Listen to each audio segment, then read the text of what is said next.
Hi, everyone. This is David Roach from Quantum Economics and Independent Strategy.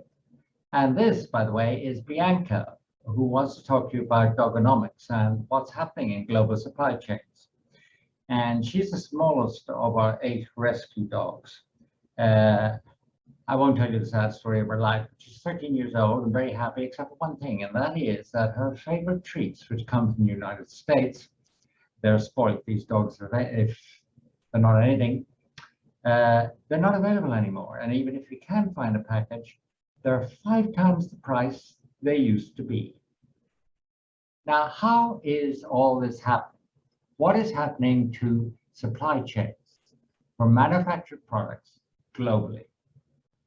Our story starts in China and then charts the course of what the disruption of supply side chains are going to do to the whole architecture of global economics. Now, my little friend here wants to go down for a minute, and I hope she's not going to express her annoyance on the floor. But here's the story. China accounts for 28% of the international trade in manufactured goods, which is a huge amount. And of course, manufactured trade makes up the vast majority of what is measured as international trade, global world trade. World trade, not to use a tautology. So it is a very important factor, and it is one we need to understand. Now, this is what we need to understand. Number one is the input costs in China. What has happened to them? Well, we all know the iron ore price and so on has gone through the roof. We know that a large amount of alumina supply has been disrupted in Africa. And I can go on, but most important, what I want to talk to you about is freight costs. The Baltic Index provides a good measure of how much it costs to get iron ore or coal or whatever is needed to produce the steel or aluminium to China from anywhere else in the world. And China, of course, imports most of its raw materials. Baltic Dry Freight Index is up by twice since pre-COVID times.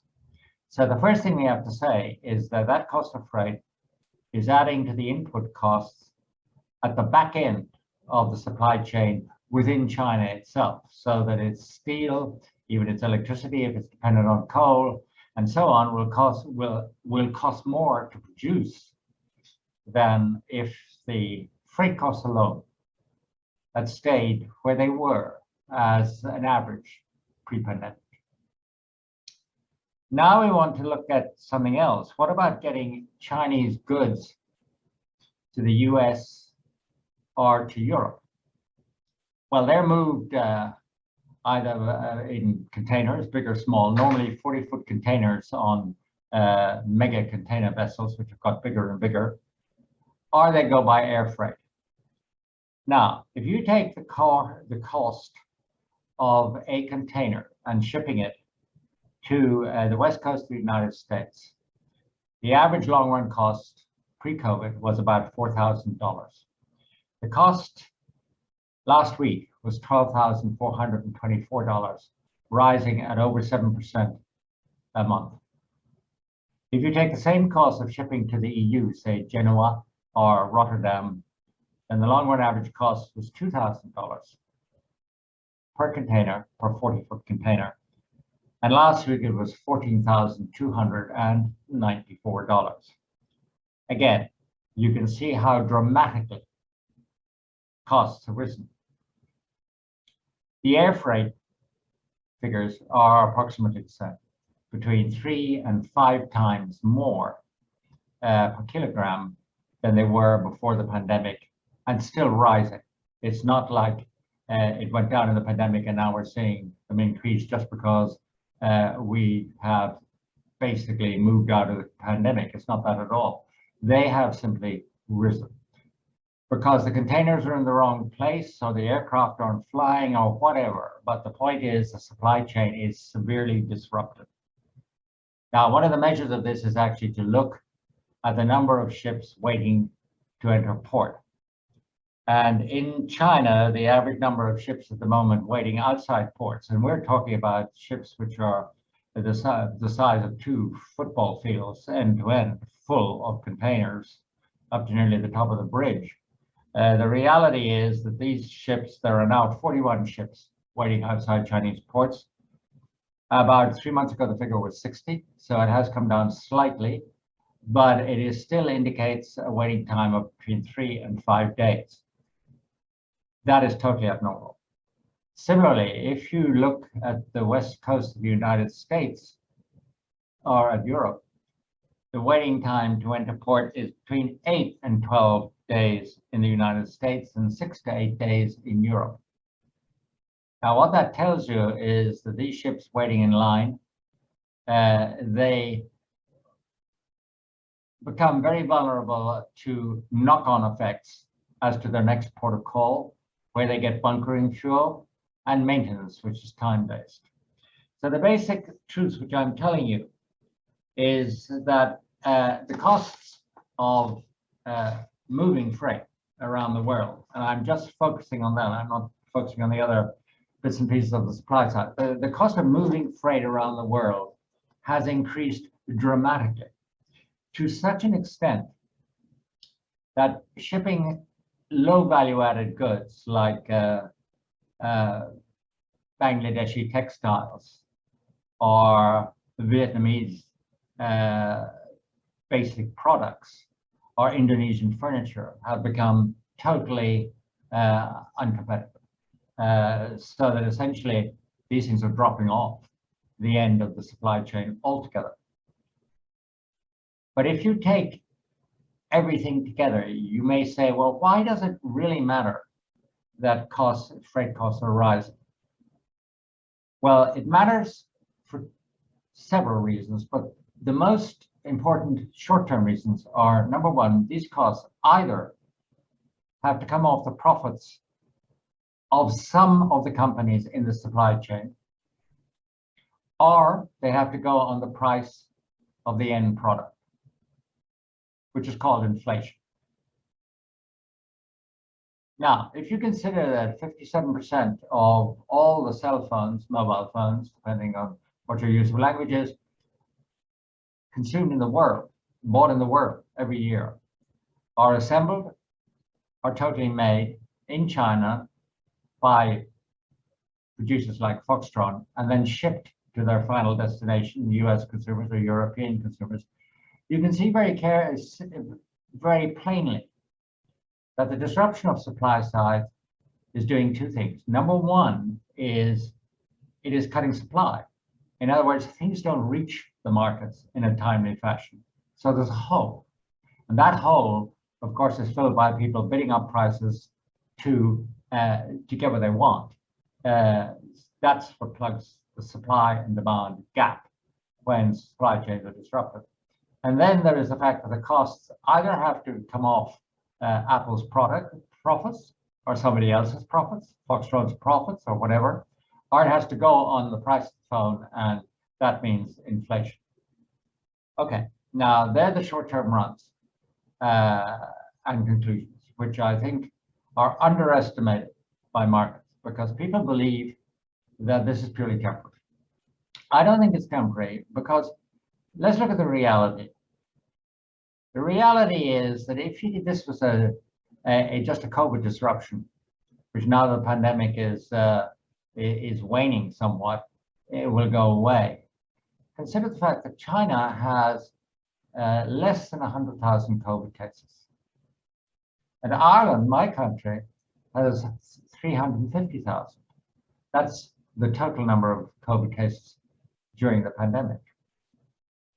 So essentially, whether you like China, whether you like the way they control epidemics or pandemics, or whether you don't, doesn't matter. The point of the matter is they're pretty good at controlling it, and they could not certainly hide to any great extent the truth about the pandemic.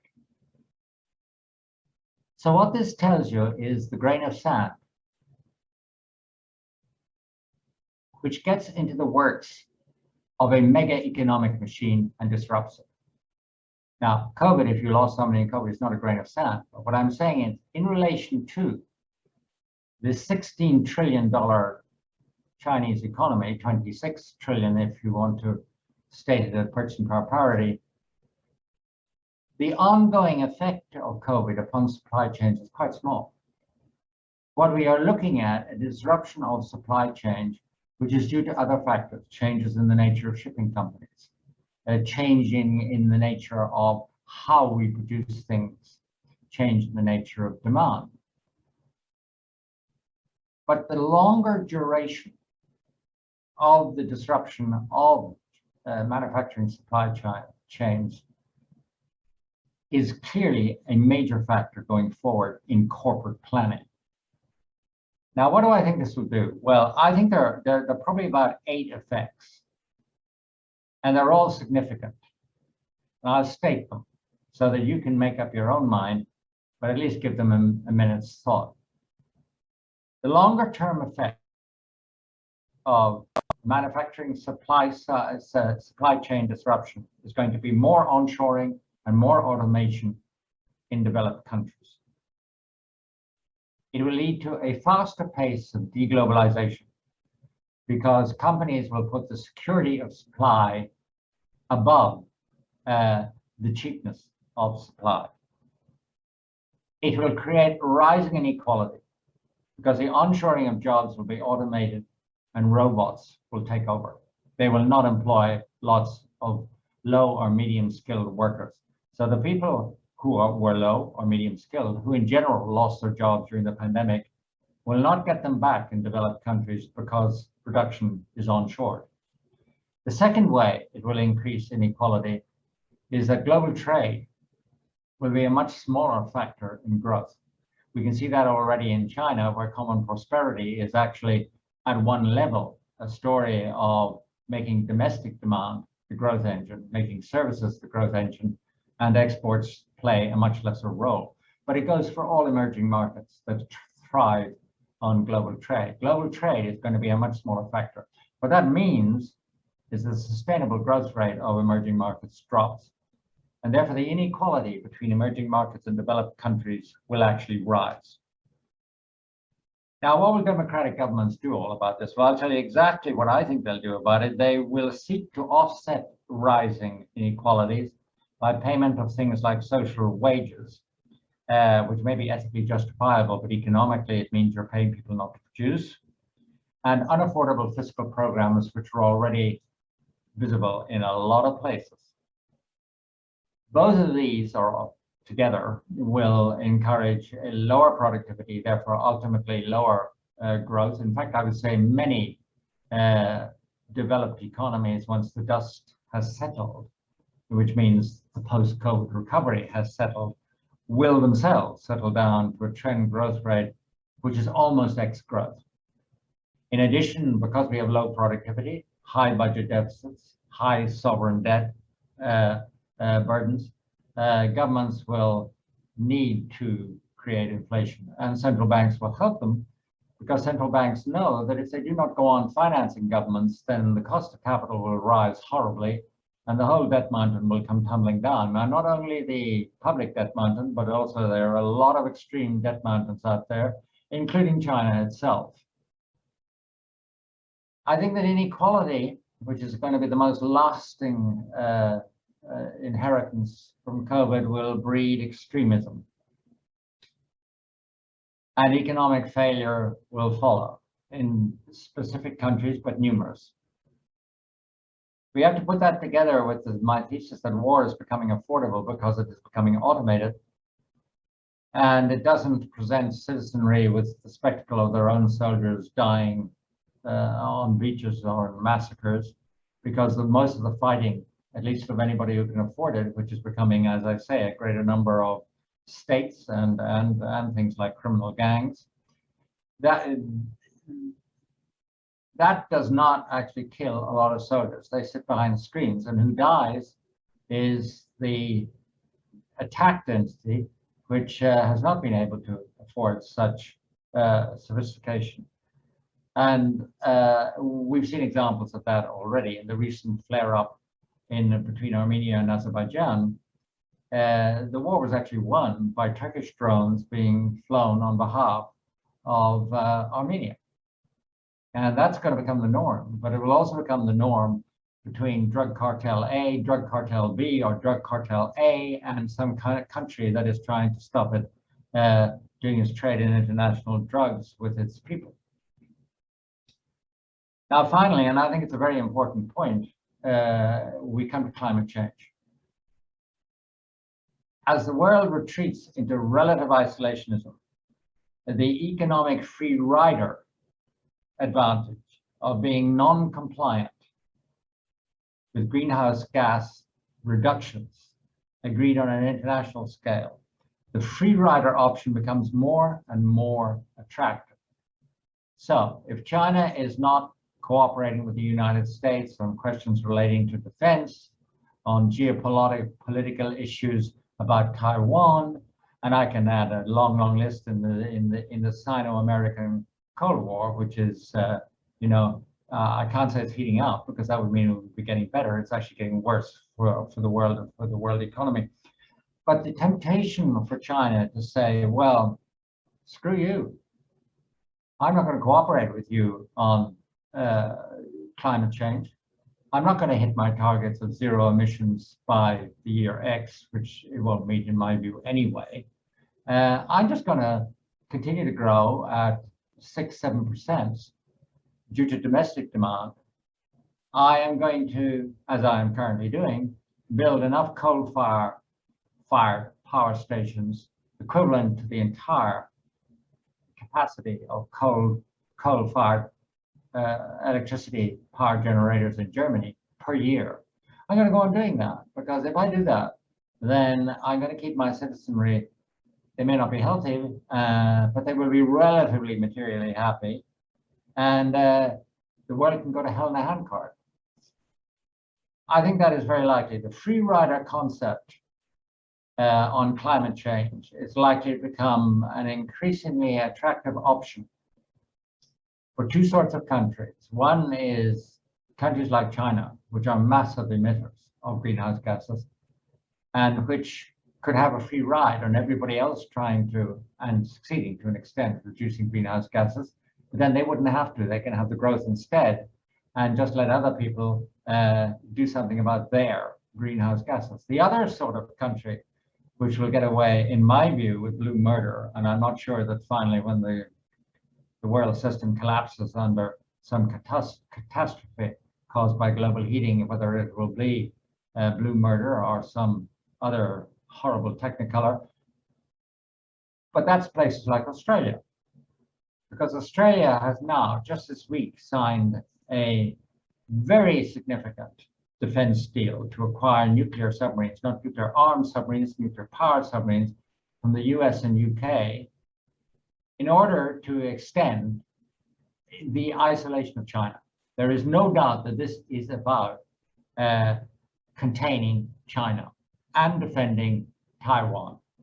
So given that that's where we're going, and I'm not saying it's a good thing or a bad thing, and that China has now run up against the cost politically of not having any friends outside nice places like Southern Asia and Pakistan and North Korea, all wonderful friends of China, having no other friends in the world, is now incurring the costs of that, which is the actions of China are seen as increasingly belligerent, and action is now being taken to contain it. But that increases the free rider advantage and temptation to China to simply say, okay, well, we're going to go our own way on climate change. You guys can actually do something about our emissions, but we're not going to do anything about it because we need to keep our domestic population happy. That said, I hope that the fact that this is actually inspired by a lack of nice dog treats for my tiny dog, one of 8 from the United States, inspires you to think about supply chains and manufacturing, the effects immediate upon supply availability and on inflation prices, and down the road on the lessons that will be drawn from this amazing period in which a relatively small COVID rate of infection in China compared to the rest of the world, or most of the rest of the world, has actually been the grain of sand which has disrupted the mighty machine. The lessons of that will not be lost. The actual event may wane over time, but the lessons will not be forgotten, and they will influence the configuration of the world economy for a very long time. If you like these chats, please give me a like and subscribe. Now, goodbye, good night, and don't turn off the lights.